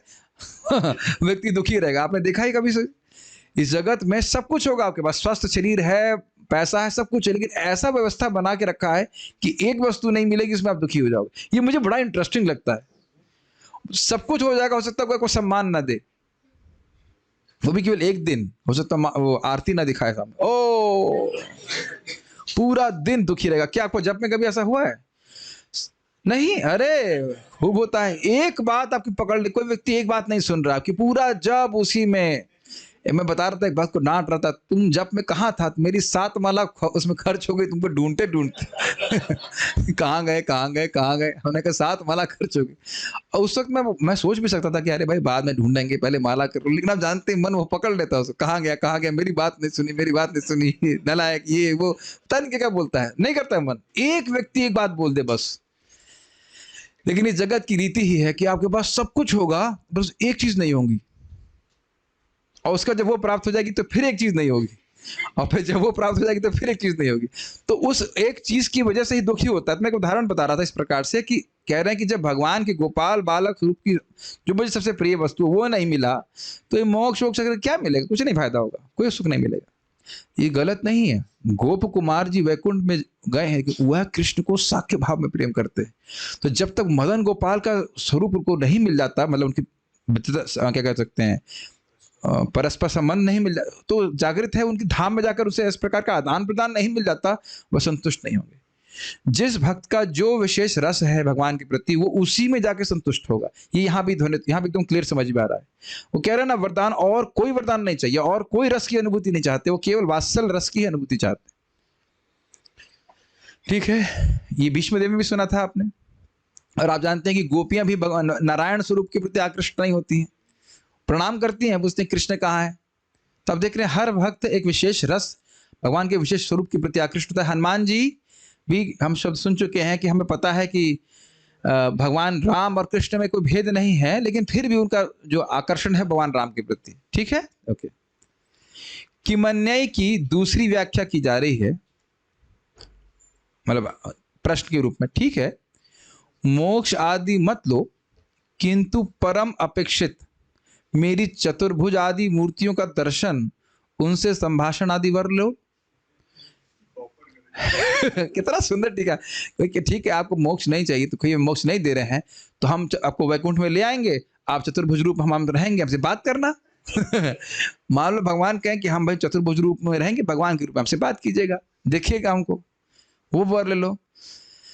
तो उत्तर में कहते हैं, चित्त में आपकी इस श्रीमूर्ति की सदा स्फूर्ति में ही मेरी अत्यंत प्रीति है, अन्यत्र नहीं। समझ में आया? ये सेम टू सेम विश्वदेव की जो आपने प्रार्थना सुनी, एकदम क्लियर समझ में आ रहा है कि भगवान श्री कृष्ण सामने है, लेकिन वो नहीं बोलना कि इन कृष्ण में प्रीति हो। वो पार्थ सखा जो मुझसे मैं युद्ध कर रहा था, उस स्वरूप के प्रति आसक्ति है। तो है तो सब भगवान ही, लेकिन भगवान के एक विशेष स्वरूप के प्रति एक भक्ति आसक्ति होती, तो कहते हैं यही मैं चाहता हूं। ठीक है, भक्त पूछ रहे हैं स्वरूप फिक्स्ड है क्या? नित्य सिद्ध कृष्ण प्रेम साधको भुनो, श्रवणादि शुद्ध चित्त कौरिबे उदय। तो भगवान के प्रति जो भक्त का प्रेम है वह नित्य सिद्ध है, साध्य नहीं है, केवल श्रवण कीर्तन करने के द्वारा वह प्रकट हो जाता है। हर भक्त का भगवान से संबंध जो है वो है फिक्स्ड है, शाश्वत है। फिक्स्ड क्या शाश्वत है? कहीं मुझे मेढक बनना पड़ा तो बनना पड़ा वाली बात नहीं है। हाँ, मेढक ही है वैसे तो हम लोग कुएं के ही मेढक है कि नहीं, लेकिन मतलब अब ऐसे समझिए इस बात को कि अनुपम थे ना, रूप गोस्वामी के भाई, छोटे भाई, तो उनको बोला गया कि आप कृष्ण की आराधना कीजिए, लेकिन उनकी जो मति थी वो श्री राम में ही लगी हुई थी। ठीक है, अंतरदर्शन की महिमा का वर्णन श्री भागवतामृत के उत्तरखंड में तपोलोक में श्री पिपलायन द्वारा विस्तार पूर्वक हुआ है। मतलब वहां पे पिपलायन ऋषि के पास जाकर के गोप कुमार जाते हैं, तो वो कहते हैं कि मन में भगवान का स्फूर्ति हो तो बड़ा अच्छा लगता है, ऐसे करके व्याख्या है, उसको वहां पढ़ेंगे तो बस खाली मन में भगवान की स्फूर्ति रहे तो आनंद रहता है, ये कहने का आशय। इस प्रकार सत्यव्रत मुनि की प्रार्थना भी स्तुति रूप में ही पर्यवसित हो रही है, क्योंकि अंतरदर्शन की सर्वोत्कृष्टता होने के कारण इसकी प्रार्थना की गई। इसे समझने का प्रयास कीजिए। इस प्रकार सत्यव्रत मुनि की प्रार्थना भी स्तुति के रूप में ही पर्यवसित हो रही, it is culminating in form of a praise, English में कहा जाए, क्योंकि अंतरदर्शन की सर्वोत्कृष्टता होने के कारण उसकी प्रार्थना की गई है। देखिए यहाँ पे वो क्या प्रार्थना कर रहे हैं, मुझे कुछ नहीं चाहिए, मुझे प्रार्थना है ना, मुझे कुछ नहीं चाहिए, मुझे यही चाहिए कि आपका सुंदर गोपाल बाल रूप मेरे हृदय में स्फुरित रहे। तो ये भगवान के गोपाल बाल रूप की स्तुति हुई कि नहीं हुई?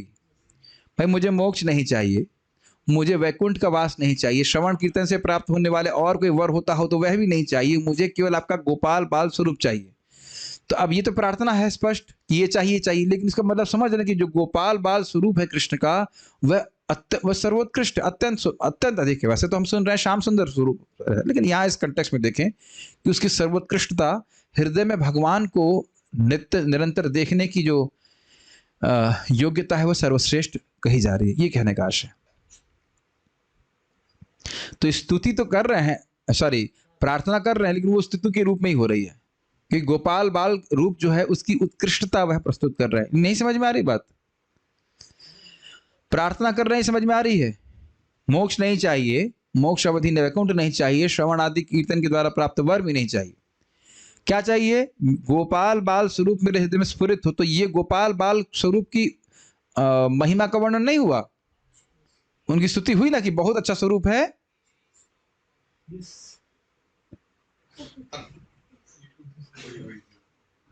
नहीं समझ में आ रहा? आज हम क्विज नहीं लेंगे, समझ में नहीं आ रहा तो भाई अब ट्यूशन पढ़ लेना। चौथा श्लोक समाप्त हुआ, लेकिन क्लास अभी समाप्त नहीं हुई, थोड़ा गाया जाए इसके बाद। अगला श्लोक गाते हैं, क्योंकि ये दो श्लोक आपस में जुड़े हुए हैं। तो अभी तक हमने गोपाल बाल स्वरूप की व्याख्या करी, ये चाहिए। अब उसमें भी विशेष रूप से भगवान के चेहरे को देख रहे हैं, तो उसका वर्णन हम देखेंगे। इदम ते मुखम भोजम अत्यंत नीलय वृतम कुंटलय स्निग्धा रक्तश्च गोप्या। इदं ते मुकाम्बोजम् अत्यन्त नीलय वृतं कुण्टलैः स्निग्ध रक्तश्च गोप्या। इदं ते मुखाम्बोजम् अत्यंत नीलय वृतं कुंटलय स्निग्ध रक्तश्च गोप्या। इदं ते मुखाम्बोजम् अत्यन्त नीलय वृतं कुण्टलैः स्निग्ध रक्तश्च गोप्या।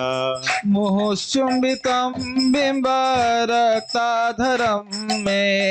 मुहुशुम्बितं बिम्ब रक्ताधरं मे। मुहुश्चुम्बितं बिम्ब रक्ताधरं मे। मुहुशुम्बितं बिम्ब रक्ताधरं मे। मनस्याविरास्तमलं लक्षलाभै। मनसा विरास्तमलं लक्षलाभे। मनस्याविरास्तमलं लक्षलाभै। मनसा विरास्तमलं लक्षलाभे। इदं ते मुखाम्बोजमत्यन्त नीलय वृतं कुण्टलैः स्निग्ध रक्तैश्च गोप्या। इदं ते मुखाम्बोजम् अत्यन्त नीलय वृतं कुण्टलैः स्निग्ध रक्तश्च गोप्या। मुहुश्चुम्बितं बिम्ब रक्ताधरं मे। मनस्याविरास्तमलं लक्षलाभै। मुहुशुम्बितं बिम्ब रक्ताधरं मे। मनसा विरास्तमलं लक्षलाभे। मुहुश्चुम्बितं बिम्ब रक्ताधरं मे। मनस्याविरास्तमलं लक्षलाभै। मुहुशुम्बितं बिम्ब रक्ताधरं मे। मनसा विरास्तमलं लक्षलाभे।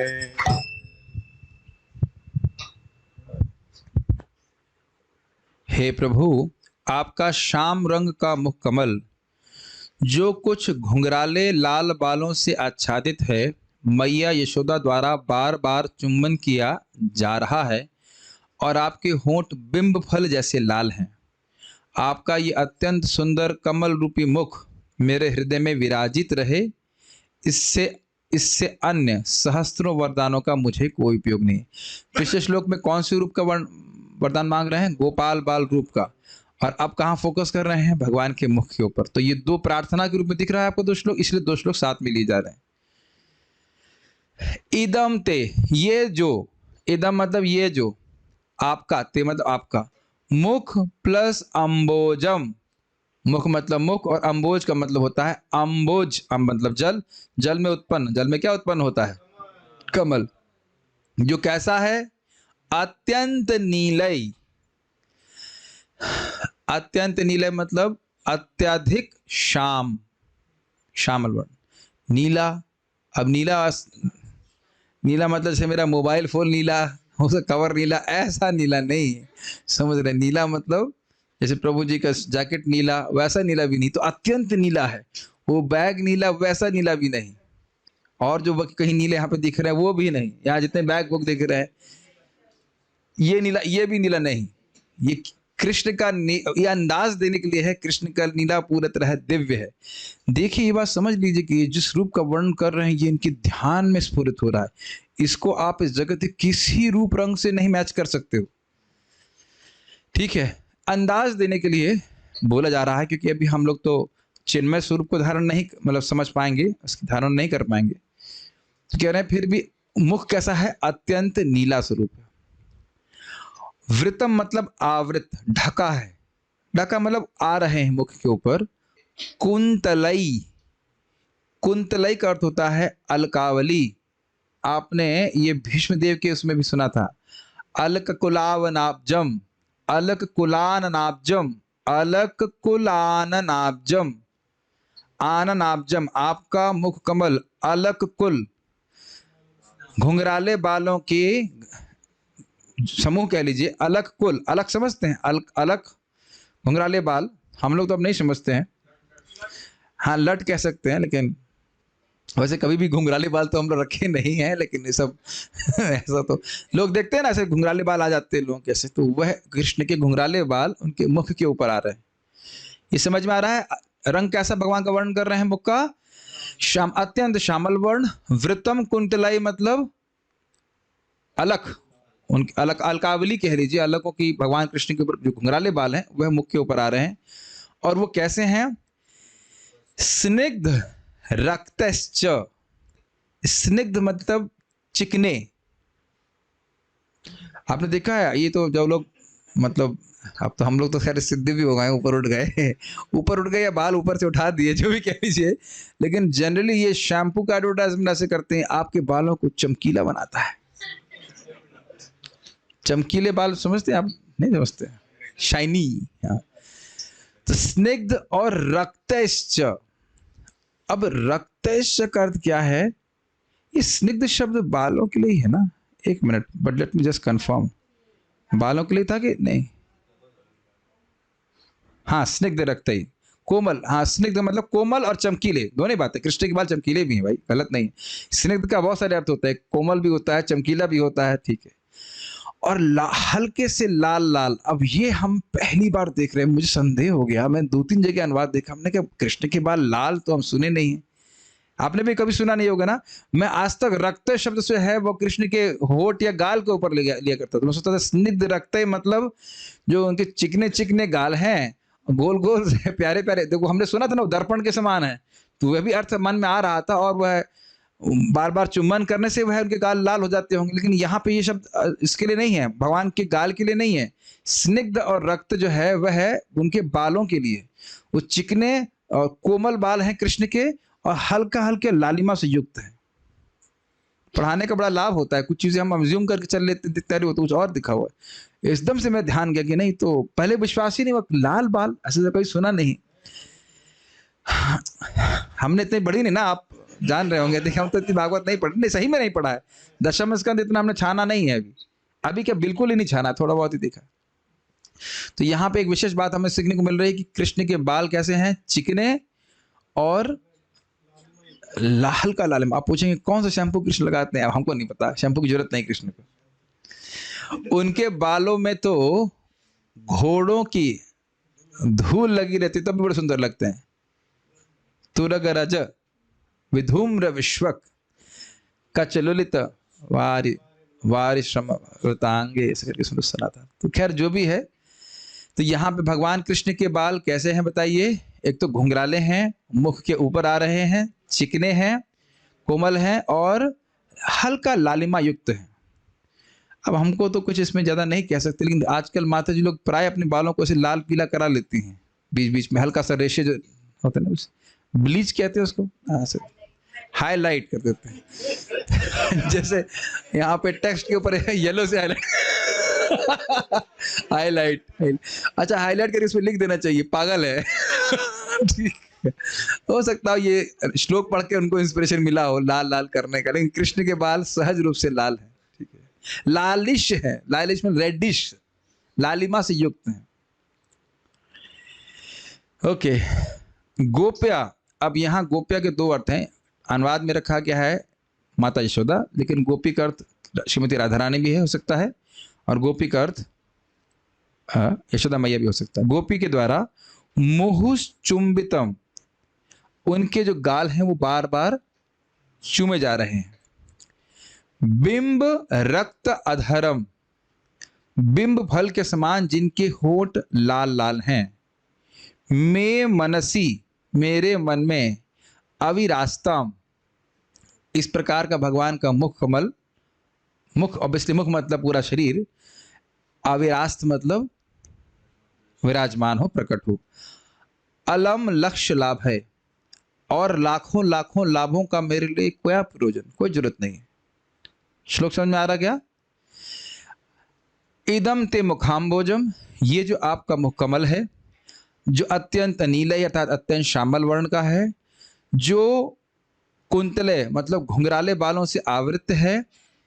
बाल कैसे हैं? चिकने कोमल बाल हैं जो लालिमा से युक्त हैं, और वे कृष्ण जिनके गालों को माता यशोदा चूम रही हैं या राधा रानी चूम रही हैं, बारंबार चूम रही हैं, तो और उनके जो बिंब रक्ताधरम में, जिनके अधर, जिनके होठ लाल हैं बिंब फल की तरह, उसका फोटो हम दिखाएंगे, आपको अंदाजा लग जाए कितने लाल हैं, फिर भी वैसा लाल नहीं है लेकिन अंदाज लगाने के लिए। मैं मनसी, ऐसे भगवान की सुंदर स्वरूप मेरे मन में। आविरास्ताम, नित्य विराजमान रहे।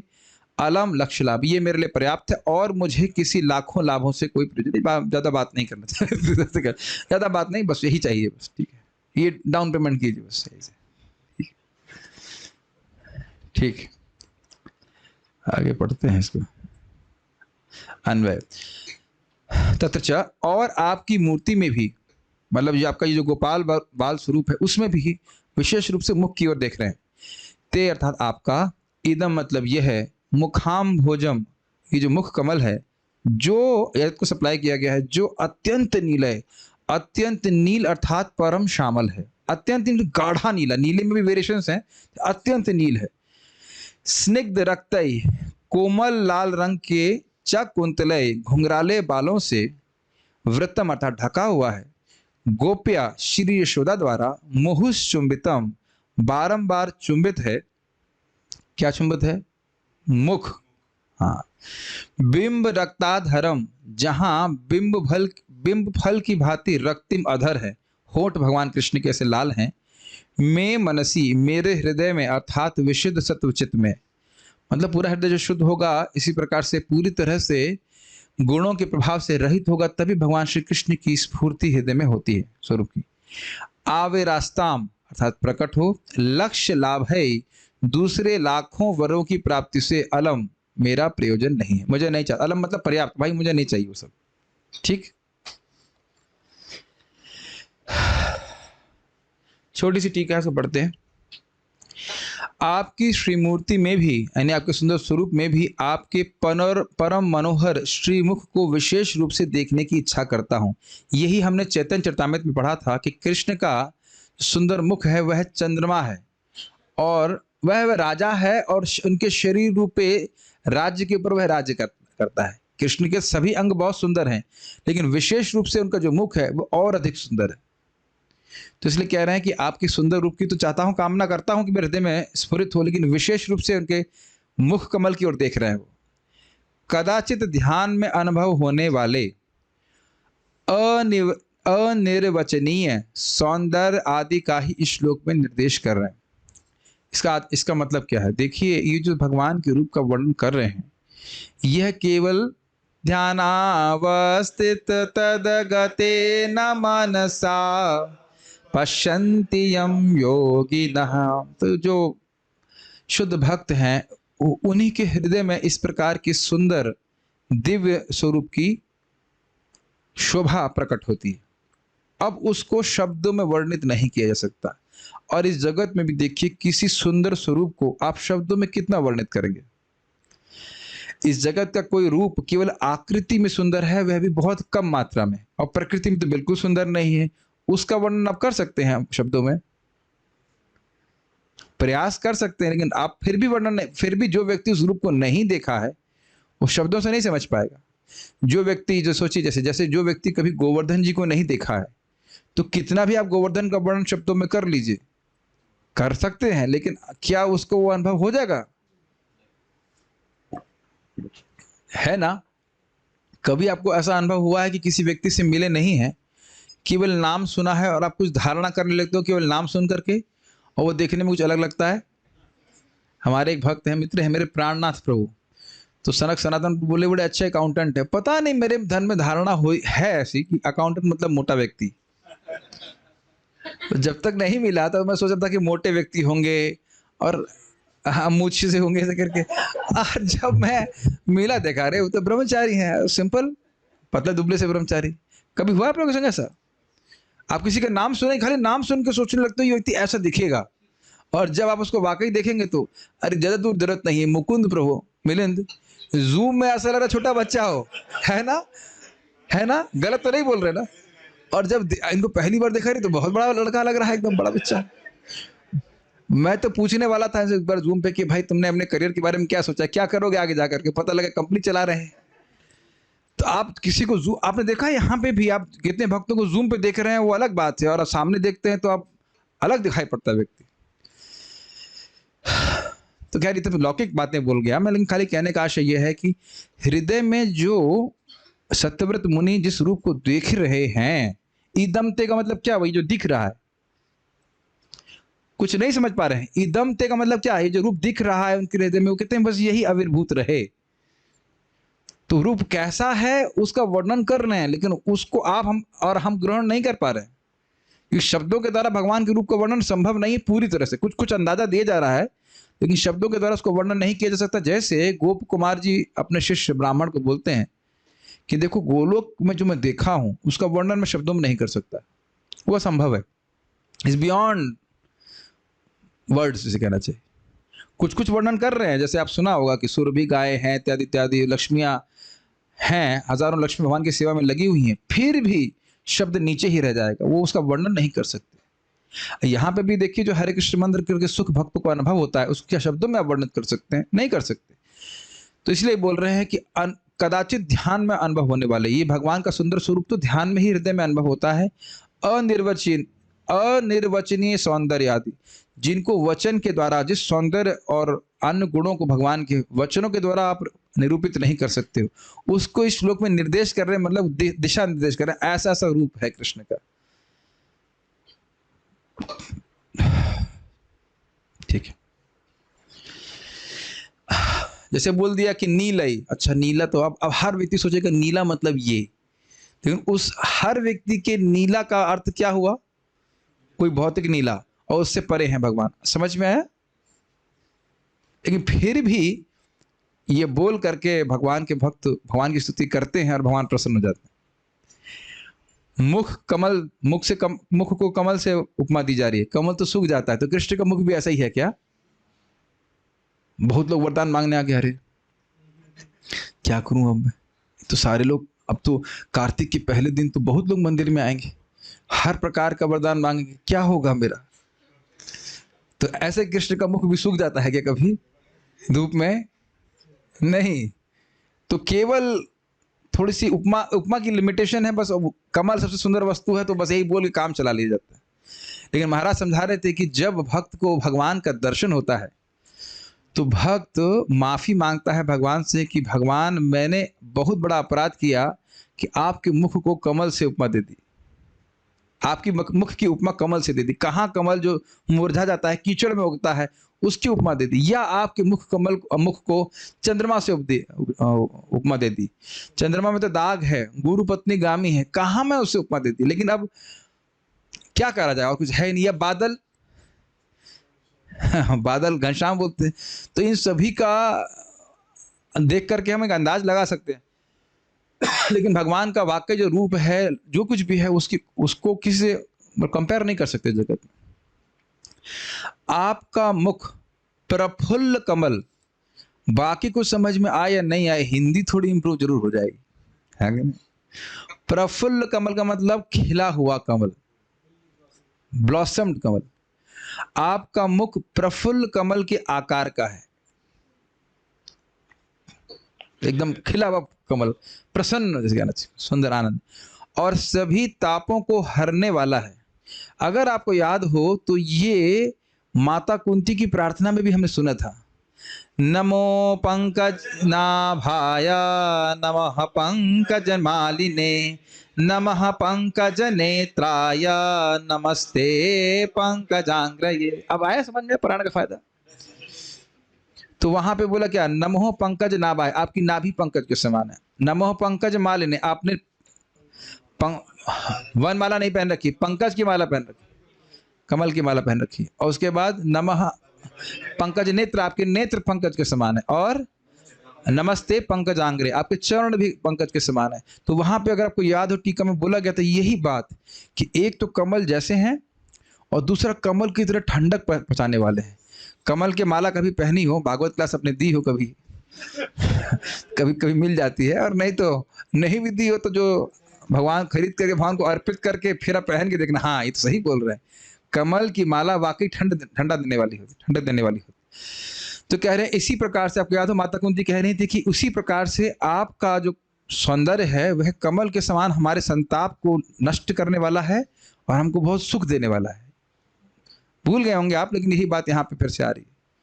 तो क्या भगवान का बात बता रहे हैं, कराम्बोज का अर्थ क्या हुआ? मुखाम्बोज। मुखाम्बोज मतलब एक तो कमल जैसा सुंदर है और दूसरा कमल जैसा ठंडक देने वाला है एवं परमानंद रस प्रदान करने वाला है। इसलिए ऐसे गुणों के कारण आपका मुख ही कमल जैसा है और वह मेरे मन में बारंबार आविर्भूत हो, ऐसी मेरी इच्छा है। अब ये परमानंद रस प्रदान करने वाला है, इसकी व्याख्या थोड़ा, इसको इस पॉइंट को पकड़िए, आगे लाइन समझ में आएगी। वह मुख कमल और कैसा है, इसके उत्तर में कह रहे हैं वह परम श्यामल, स्निग्ध और आकर्षक केश अथवा अलकों से घिरा हुआ है, मानो वह मंडरा रहे भ्रमरों से युक्त कमल हो। श्यामल, स्निग्ध, आकर्षक केश, कैसे शब्द हैं यहाँ पे देखिए, संस्कृत दिखाइए।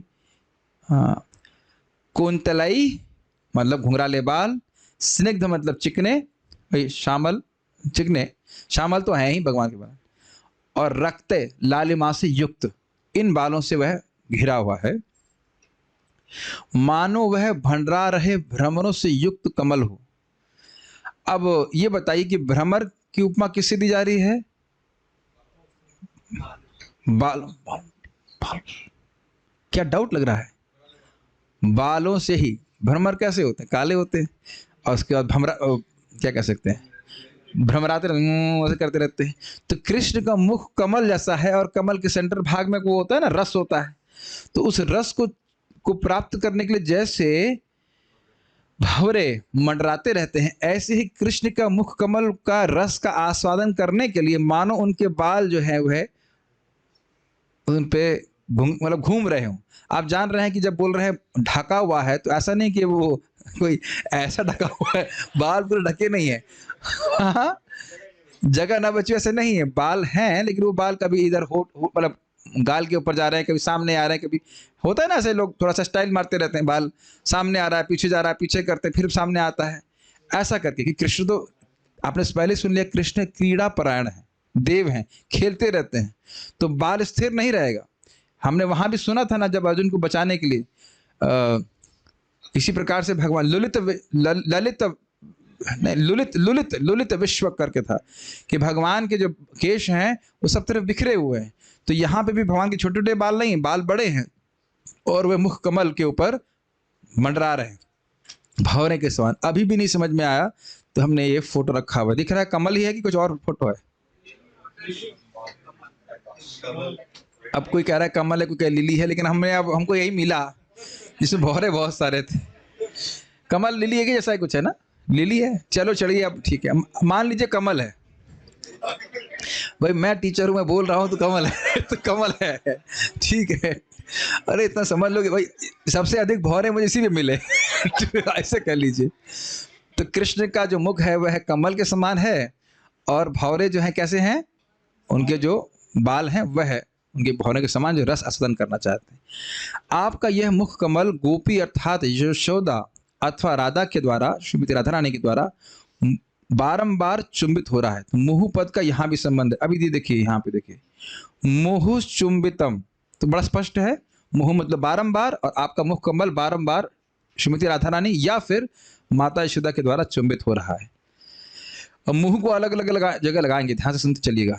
पाठ्यक्रम के अनुसार केवल यहीं पर मुहु पद का संबंध मानने से अर्थ इस प्रकार होगा, उन महाधन्या यशोदा या राधा द्वारा बारंबार चुंबित मुख कमल एक बार भी मेरे मन में आविर्भूत हुए। देखिए कह रहे हैं कि मुहुस चुंबितम, केवल ये मानिए कि मुहुस शब्द जो है बस चुंबितम शब्द से लगा हुआ है। तो अर्थ ये होगा कि जो मुख कमल श्रीमती यशोदा मैया या श्रीमती राधा रानी के द्वारा बारंबार चुंबित है, वह मैं मनसी आविर्स्ताम, अरे मेरे मन में वो कम से कम केवल एक बार तो प्रकट हो जाए। मुंह को और एकदम फिक्स कर दीजिए, मुंह को और कहीं मत लगने दीजिए, मुंह को केवल चुंबितम से लगाइए कि वह जो है मुख कमल जो बार बार यशोदा मैया या श्रीमती राधा रानी के द्वारा चुंबित है, वह मेरे मन में आविर्भूत हो जाए, कम से कम एक बार तो आविर्भूत हो जाए। एक अर्थ। उसके बाद दूसरा अर्थ क्या, अथवा पूर्व श्लोक के सदा पद का यहाँ अर्थ बलात् अन्वय होने पर अर्थ होगा, उनके द्वारा बारंबार चुंबित यह मुख कमल सदा मेरे मन में आविर्भूत हो। अब कह रहे हैं कि भाई पिछले श्लोक में क्या बोल रहे हैं, इदम ते वपुरनाथ गोपाल बालम सदा में मनसी अविरास्ताम की मन्ये। तो अब पहली वाली प्रार्थना में बोल दिया कि सदा ही मेरे मन में आविर्भूत हो, तो वहां से अगर अर्थ लें तो उसके बाद वहां से अगर अर्थ लिया जाएगा तो मुहु जो है लग जाए, यहां लग जाएगा मुहु में मनसी अविरस्ताम। मुहु फिर आप यानी कि जो भगवान का मुख बारंबार चुंबित है, एक मिनट ऐसे समझिए, मुंह से नहीं लगेगा, मुहु ऐसे समझिए, मुहुस चुंबिताम बिंबा रक्ताधरम, ये जो भगवान का मुख कमल है जो माता यशोदा और यशोदा जी के द्वारा चुंबित है, वह सदा में मानस्य, सदा को जोड़ दीजिए आप मनुष्य से। तो जी कहाँ जोड़े, सारे तार तो हमारे तो देखिए एक बात, एक अर्थ ये है कि मुहुस चुंबितम, भगवान कृष्ण का मुख जो बारंबार यशोदा जी के द्वारा चुंबित है या राधा रानी के द्वारा चुंबित है, केवल इस श्लोक को देखें तो मैं मनसी आविरस्ताम, कम से कम एक बार तो मेरे मन में आविर्भूत हो जाए। और यदि हम पिछले श्लोक से देखें, उसमें लिखा है सदा में मनसी आविरस्ताम, तो सदा में सदा को तो यहां भी जोड़ेंगे ना अगले श्लोक में। तो सदा जो पिछले श्लोक में सुन रहे हैं, चौथे श्लोक में सदा सुन रहे हैं, उसको उसके अर्थ के बल को आप पांचवें में भी अप्लाई करेंगे कि यह जो भगवान श्री कृष्ण का मुख है जो माता यशोदा के द्वारा बारंबार चुंबित हो रहा है, वह सदा मेरे मन में आविर्भूत हो। दोनों अर्थ ले सकते हैं। एक अर्थ है कि कम से कम एक बार तो प्रकट हो, और दूसरा अर्थ है कि सदा ही प्रकट हो। अरे एक बात तो समझ जाओ, सदा ही समझ जाइए, एक बार समझ में आ रहा है। मुख कमल का ही दूसरा विशेषण कह रहे हैं।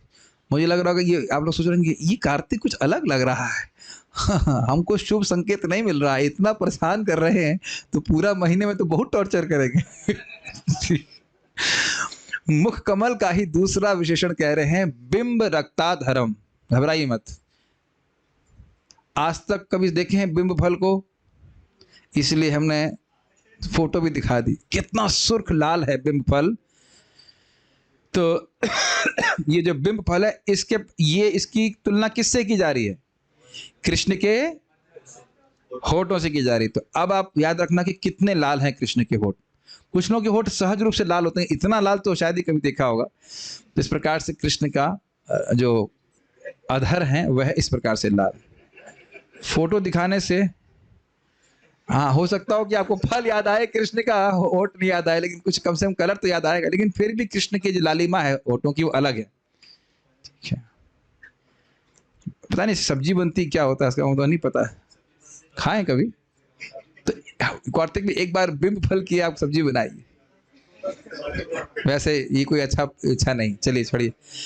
अर्थात जिनके बिंब के समान लाल दो होठ हैं, इसलिए अन्य लाखों वरों की प्राप्ति से मेरा कोई प्रयोजन नहीं। मतलब ऐसा मुख कमल जिसमें सुंदर, बहुत सुंदर सुर्ख लाल होठ हैं, यही मेरे मन में आविर्भूत हो। इसकी व्याख्या पूर्व श्लोक की टीका में ही हो गई है। मतलब यह श्लोक है ना, अलम लक्ष्य लाभ है, मुझे और कोई लाभ का प्रयोजन नहीं। तो ठीक है, इस प्रकार से ये समाप्त हुआ।